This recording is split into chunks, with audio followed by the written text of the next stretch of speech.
Je m'appelle Margot et j'ai été invitée par l'association Défimed pour vivre une expérience éco-touristique à Saint-Jean-Cap-Ferrat. Je vous emmène donc avec moi pour cette journée de découverte. J'arrive en gare de Beaulieu-sur-Mer où je suis accueillie par Elisabeth Carnot, qui est conseillère municipale déléguée à l'environnement et au développement économique, une vraie Saint-Jeannoise qui m'a guidée tout au long de la journée. En arrivant au port, je fais la connaissance de Muriel Auriol, directrice de l'association SOS Grand Bleu, qui m'explique le rôle de l'association et ses activités, mais vous verrez tout ça une fois que je serai sur le voilier. Sur la route qui mène au voilier, justement, nous croisons Yvan Milon, qui est le premier adjoint au maire, et Jean-Paul Allary, le 5e adjoint au maire et président de l'Union des pêcheurs plaisanciers Saint-Jeannois, et qui était en train justement de mettre en place la traditionnelle sardinade à laquelle j'aurai l'honneur de participer le midi même. Jean-Paul Allary est élu également. C'est mon 5e adjoint. Voilà, oui, l'urbanisme et aux travaux. Donc si vous avez quelque chose à faire, ne vous gênez pas, vous venez les travaux. Ah mais dommage que j'habite pas à Saint-Jean-Cap-Ferrat, mais... C'est parti pour cette première expérience écotouristique sur le voilier d'SOS Grand Bleu. Je m'appelle Arnaud, je suis skipper éducateur à l'association SOS Grand Bleu depuis maintenant une quinzaine d'années. Alors l'association SOS Grand Bleu a été fondée en 89 dans l'idée de protéger les cétacés et leur habitat, puisqu'on s'était aperçu à cette époque-là qu'il y avait beaucoup d'échouages de petits cétacés, notamment les dauphins, qui présentaient des traces de capture dans des filets, capture accidentelle dans des filets de pêche industrielle. Ça venait des filets maillants dérivants. Et donc ça a été le tout premier combat d'SOS Grand Bleu. SOS Grand Bleu s'est orienté beaucoup plus vers la sensibilisation des différents publics, et notamment depuis l'achat du bateau sur lequel on est, Santos Sospir, qui est le bateau de l'association. On emmène le public au large de Saint-Jean-Cap-Ferrat à la rencontre des cétacés et on les sensibilise à la protection de l'environnement en général et des cétacés en particulier. On est 3 salariés à l'association, une équipe d'une vingtaine de bénévoles dynamiques, dont elle qui est là aujourd'hui. Sur les sorties journée, il y a 7 espèces de cétacés qu'on peut voir assez régulièrement dans le sanctuaire. Ça va du dauphin bleu et blanc qui vit au large et qui fait 2 mètres et 100 kg, jusqu'au rorqual commun, deuxième plus gros animal du monde, qui fait pour les plus grandes jusqu'à 25 mètres et aux environs de 80 tonnes. Voilà, en passant par le cachalot qui fait 15 à 18 mètres, d'autres espèces de dauphins qui peuvent faire 5-6 mètres de long. On peut voir aussi des tortues, requins très rarement, mais ça peut arriver, et des rémogulas aussi. Il y a cette grosse problématique du trafic maritime qui est en constante évolution, notamment la vitesse des bateaux, puisque c'est la première cause de mortalité, les collisions entre les gros bateaux de commerce et les grands cétacés quand ils se reposent. Le bruit dans l'eau aussi, la pollution sonore, puisqu'ils communiquent via les sons, ils se repèrent avec le système d'écolocalisation pour repérer leurs proies, pour repérer leurs congénères, et puis pour communiquer entre eux tout simplement. Il faut s'imaginer, essayer, nous, d'avoir une conversation dans un tunnel d'autoroute. C'est à peu près pareil. Retour sur la terre ferme pour aller goûter la traditionnelle sardinade organisée par l'Union des pêcheurs plaisanciers Saint-Jeannois. Dans la recette de la sardinade, vous les mettez sur les grilles, feu de bois, sel. Voilà.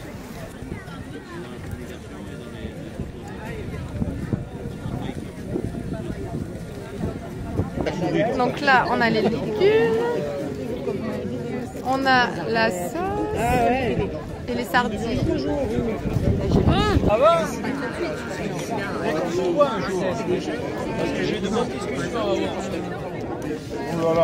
Oh là là là là. Et j'ai pu m'entretenir avec monsieur le maire pour qui ce village lui tient particulièrement à cœur.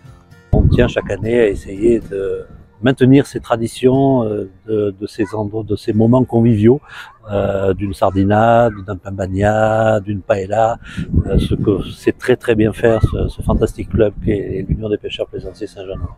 Tout le mois d'avril a été réellement décliné en faveur de cette mer et cette sensibilisation à la protection de ces fonds marins, de ces littoraux évidemment méditerranéens, au travers de conférences, au travers d'expositions, au travers d'événements festifs, culturels. On a lancé énormément de campagnes éco-gestes, si je puis dire, c'est-à-dire protection évidemment des nettoyage des plages, nettoyage des fonds marins, et on s'aperçoit quand même qu'il y a une sensibilisation aujourd'hui qui permet quand même de vérifier qu'il y a moins, on trouve quand même beaucoup moins de déchets et de déblais rejetés directement. En tout cas, il n'y a pas d'action volontaire réellement de déchets rejetés à la mer, donc c'est plutôt une bonne chose. Aujourd'hui, il y a réellement une vie ici, permanente, 12 mois sur 12. C'était important pour moi ce mot-là, parce que de mettre en avant que nous ne sommes pas un village isolé, on est à équidistance de Nice et de Monaco, et il y a réellement une vie permanente ici à Saint-Jean-Cap-Ferrat. Après, évidemment, en période estivale, il y a un peu plus de fréquentation, mais pour autant, il y a un art de vivre ici à Saint-Jean-Cap-Ferrat. Il y a un certain intimisme, une certaine qualité de vie, et on est très attaché à tout ça. Et en parlant d'intimisme, justement, j'ai rencontré le seul pêcheur de Saint-Jean-Cap-Ferrat avec qui on peut aller relever les filets en mer. Le temps ne m'a pas permis de le faire cette fois-ci, mais il nous a montré ce qu'il a pu pêcher le matin même. Alors je m'appelle Arnaud Alary, je suis pêcheur professionnel à Saint-Jean-Cap-Ferrat depuis 5 générations. Je suis prud'homme, je suis conseiller municipal et je fais la pêche depuis presque 20 ans maintenant.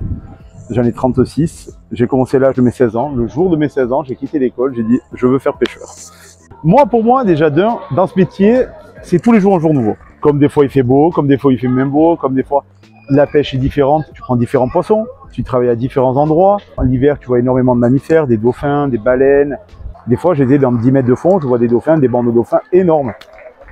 Là, la tortue, mettons, qu'on a vue ce matin, elle était là juste derrière le port. Elle était à 500 mètres du port. Des fois, tu attrapes beaucoup de petits poissons qu'il faut toujours remettre à l'eau. Si les petits poissons, tu le respectes pas, dans les années à venir, il n'y aura plus de poissons. Donc c'est pour ça que moi je travaille avec de la maille relativement grosse. Même si je mets beaucoup de filets, je cale avec de la maille grosse pour attraper que du gros poisson. Comme on a vu ce matin, mettons, voilà, il y avait quelques Saint-Pierre, il y avait du chapon, il y avait de la raie. Des fois, je prends de la langoustine. Je peux amener 2 personnes avec moi, j'ai le pescatourisme. Et pour justement, montrer mon métier et partager, on va dire, ma passion avec tout le monde. Après cette journée riche en émotions, Elisabeth, ma guide saint-janoise, m'a emmenée vers une activité qui n'était pas du tout prévue au programme. Bon, étant donné qu'on est dans le mois de la mer à Saint-Jean-Cap-Ferrat, il aurait été dommage de rater l'exposition de 2 artistes engagés, et en effet, j'ai été agréablement surprise par ces 2 artistes que je vous laisse découvrir.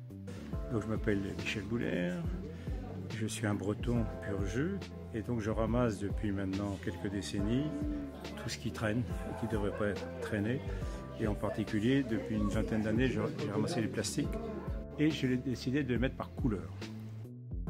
Le fait que j'avais une liaison entre une problématique que je souhaitais un peu traiter, ouvrir au public, et puis la manière dont la couleur résonnait avec cette problématique. Le premier, c'est le difficile mariage de l'écologie et de l'industrie. Le blanc qui est là-bas, c'est la disparition des derniers icebergs. Mais je suis quand même optimiste sur le fait que si tout le monde s'y met, ça devrait s'améliorer. Il y a moins de choses sur les plages.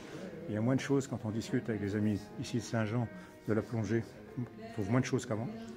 Mais par contre, tant qu'on continuera à produire plus de plastique d'année en année, je pense qu'on va continuer à augmenter les problèmes. Merci d'être là. Je m'appelle Ivana Boris. Et je suis une artiste, photographe. Le travail que je présente ici, c'est un projet qui s'appelle Sentinelle des Lumières sur l'orientation sur différents niveaux. Donc, les besoins de l'homme de s'orienter depuis la nuit des temps, l'orientation des oiseaux. Aussi, peut-être un besoin collectif d'orientation que peut-être j'ai ressenti. J'ai eu envie de faire un projet pédagogique avec les enfants sur la symbolique du phare. Le phare donne alerte, guide les navigateurs, plusieurs phares guident les navigateurs dans un port, par exemple. Et il y a la figure du gardien du phare, qui c'était celui qui allumait la lumière. Et je leur propose de s'imaginer comme des phares pour donner l'alerte, pour guider, et aussi de penser à être gardien de leur lumière. Parce que ça, c'est, voilà, aujourd'hui, vu ce qui se passe sur la Terre, on ne peut pas s'occuper de notre Terre si on ne pense pas à s'occuper de notre flamme, à notre lumière qui nous pousse à faire des choses pour notre environnement. Et donc, on a visité les phares avec les gardiens du phare. Après, j'ai construit une salle noire avec la technique du light painting. Ça veut dire qu'on laisse l'appareil photo sur les pieds photo et avec un temps long d'exposition. Les enfants rentrent et ils me disent qu'est-ce qu'ils pensent que c'est leur lumière. Par exemple, le premier, c'est Gabriel, et il m'a dit, moi, ma lumière, je la vois bleue, comme un oiseau qui vole. Et donc, moi, je lui donne des instruments, une torche ou des guirlandes de lumière pour dessiner avec la lumière. Et moi, j'enregistre leur mouvement de lumière sur une photo. Et voilà, donc chacun a dessiné sa lumière qui est particulière, comme la lumière d'un phare qui est reconnaissable par un navigateur par la mer.